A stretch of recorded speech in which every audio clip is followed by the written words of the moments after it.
Lucy Arnold collapses on stage while singing her song Heims Element. The microphone tumbles over. She lays morbid on the platform, gasping for air. Her fans were shocked to see her raise her feet, covering their mouths in mercy.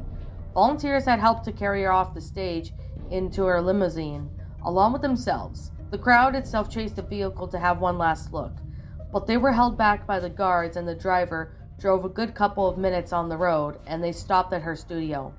They proceeded to make it to her workplace. All struggled to carry her properly if she was pulling her on her own. She was making one last wish to record one last song. They, without hesitation, let her sing in the studio. The decision was made and recorded it. Azawakh non mange mon ami mon enfant vive de moi. Her voice was distorted and hoarse, and they could not bear to hear it. It was not the Lucy Arnold they had once listened to before. Suddenly she interrupted her singing, and one of them quickly checked on her. Her nose bled profusely. Blood streamed down slowly down her lips. She probed her pulse and heartbeat. She was evidently dead, but kept singing. He then backs away from her after singing. Her red eyes gazed at him. He stared at the reflection of her eyes. The lights started flickering as she rips her hair out of the scalp. Deafening screams and cries reunited the whole entire place. The recording still goes through. Particular barks could be heard from the halls when a solidifying and soul-chilling hymn sang again. Asquissa, mon age, they decided to try to run away out of the studio, but the doors were oddly soldered. The barks were louder, and so was Lucy Name non enfant.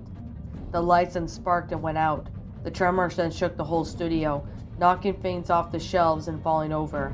Something was probably an animal, banged close to the door, trying hard to get in. Venez à moi, accusez.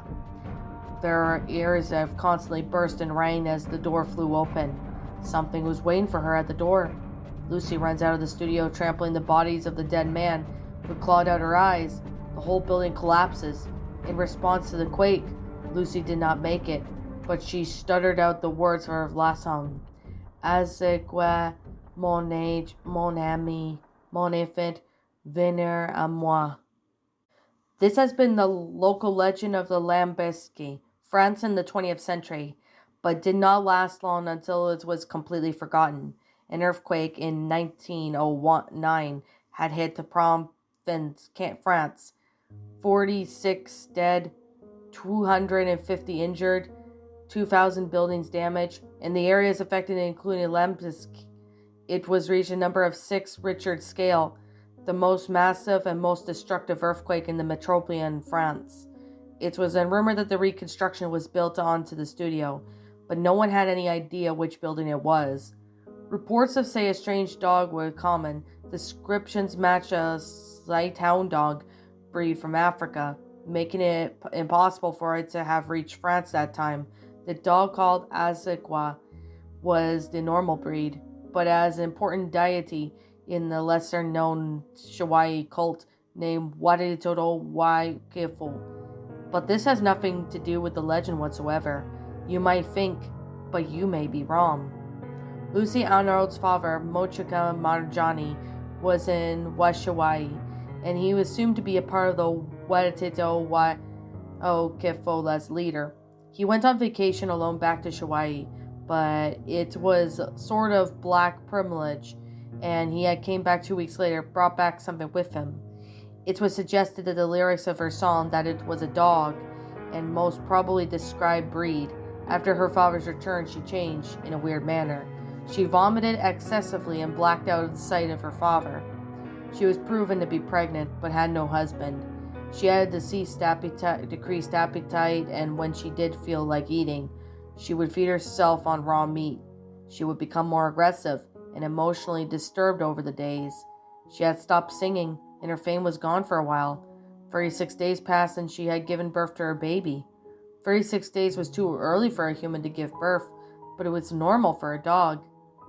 A day after she gave birth, her mother was dead on the floor, eyes then clawed out and bitten onto the neck. Her father and the baby were gone, and the only thing left for the baby was a photo. Azawakh.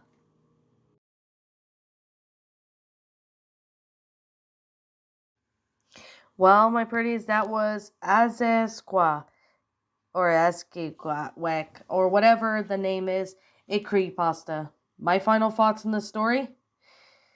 This is actually a little bit confusing, but it's still a pretty good creepypasta, in my eyes, that is. It's pretty interesting because of the fact that I've actually have seen this story being narrated by Seabass at one point, and I got to admit, it's still a pretty good story for, the concept of it. I honestly really enjoyed it. I thought it was pretty neat. So, I could definitely say right now that the concept of this story is pretty good, as well as the sentence structuring, the storyline, and stuff. But the fact that the singer had like something saying like I don't know what it is, but there's something about it that kind of really makes me wonder about it. But I guess that would have to be, this dog or whatever. Like, was there a legend behind the dog or something? I don't really know. I can't really say because, this story kind of doesn't really leave out too much, but I mean, it's a short story, but I still find this one to be quite an enjoyable story. It's a pretty good one, and I do have to say that, with the concept of this, it's just really amazing of how, it's about a dog. I mean, I've read a few dog creepypastas like Princess. That one was a good one. But this one, on the other hand, I mean, the legend about this breed of dog, this is kind of interesting, like that it's taking place in France. Now, as for the French parts, I'm not really good at speaking French, just to be honest. I mean, my French wasn't that great, to be honest. I only know some words in French, but yeah, speaking in French for me is pretty hard. And I mean, I did take French in school, but I haven't taken French in school in a long time, so but with that being said, it's a good story. I personally liked it. So, with that being said, I can't really seem to find anything that I did not really like about the story. So, there's that.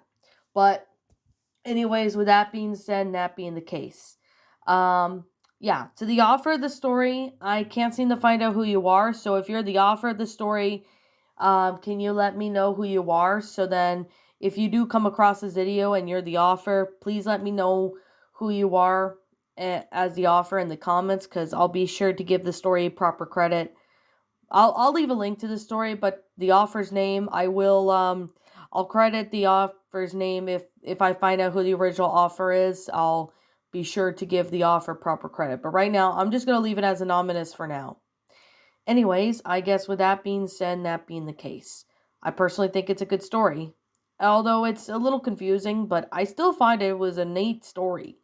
So, with that being said, and that being the case, what did you guys personally think of this creepypasta?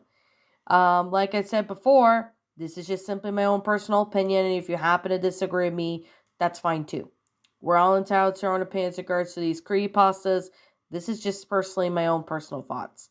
I give this story a 9 out of 10, mainly because it's a little confusing, but other than that, I still thought this was a pretty enjoyable story.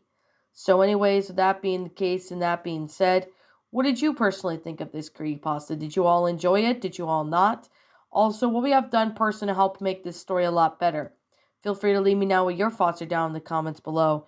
I'm the Lion Queen. I want to thank you so much for watching today's episode. And if you're new to my channel, be sure to leave a like, comment, and subscribe if you're new. Ring the bell for notifications to when I upload, so that way you guys will not miss an upload. And as always, please roll the outro because I'm out.